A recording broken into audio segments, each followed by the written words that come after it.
అమెరికాకి, భారత్‌కి చారిత్రాత్మకమైనటువంటి మధ్యంతర వాణిజ్య ఒప్పందం అనేది జరిగింది.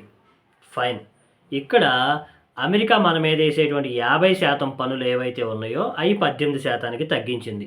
అసలు ఈ 50% పన్నులేంటి? ఒకటేంటంటే 25% రెసిప్రోకల్ టాక్స్, అంటే పరస్పరం వాళ్ళకి మనం 25 వేస్తే వాళ్ళు మనకి 25% టాక్స్ ఏస్తారు. ఇంకా మిగతా 25% టాక్స్ ఏంటి? పునిటివ్ టాక్స్, అంటే శిక్షాత్మక పన్ను. అంటే దేనికి?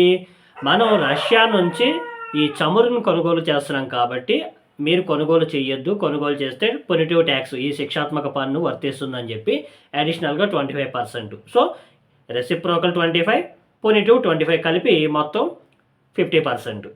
ఇప్పుడు జరిగినటువంటి ఒప్పందం వల్ల ఈ 50% టాక్స్ తీసేస్తున్నాం మీకు. మీరు కూడా తగ్గించేశారు. రష్యా నుంచి ఆయిల్ కొనడం తగ్గించేశారు కాబట్టి ఈ 50% టాక్స్‌ని 18% చేస్తున్నామని చెప్పారు. Okay, fine. చాలా బాగుంది.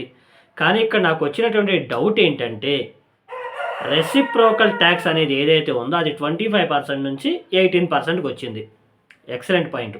ఇదే రెసిప్రోకల్ టాక్స్ వియత్నాంకి 20%, బంగ్లాదేశ్‌కి 20%. సో, వాళ్ళకన్నా మనకి 18% తక్కువ. కానీ ఇక్కడ క్వశ్చన్ ఏంటంటే, రెసిప్రోకల్ ట్యాక్స్ అంటే ఏంటి? పరస్పరం. వాళ్ళకి మనం 25% వేయాలి, వాళ్ళు మనకి 25% వేయాలి. దాన్ని ఇప్పుడు 18%కి చేశారు. Well done, good.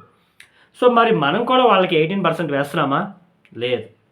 వాళ్ళకి 0% ట్యాక్స్తో మనం వాళ్ళ వస్తువులను దిగుమతి చేస్తున్నాం. ఇక్కడ భారతదేశం త్యాగం చేసిందా, విజయం సాధించిందా అనేది నా క్వశ్చన్. సో, మరి దీని గురించి మీరు ఆలోచించండి. నెక్స్ట్ ఇంకొక పాయింట్ ఏంటంటే, ఇక్కడ రష్యా నుంచి మనం కొనుగోలు ఏదైతే ఉందో అది తగ్గించడం వల్ల రష్యా ఏం చేసింది? డైరెక్ట్‌గా ఈ ఆఫర్‌ని చైనాకి ఇచ్చింది. ఒక బ్యారెల్ $12 మాత్రమే తగ్గించి ఇచ్చింది. అంటే వాళ్ళకి చూడండి, అంటే రష్యాకి పోయేదేం లేదు ఇక్కడ. రష్యా అయింది మనం కాబట్టి చైనాని చూసుకుంది. చైనాకి మంచి అడ్వాంటేజ్ దొరికింది. సో, మరి అమెరికాతో మనం చేసుకున్నటువంటి డీల్ మరి మనం త్యాగం చేసినట్టా, విజయం సాధించినట్టా అనేది కామెంట్స్‌లో చెప్పండి. వచ్చే వీడియోలో కలుద్దాం. Thank you.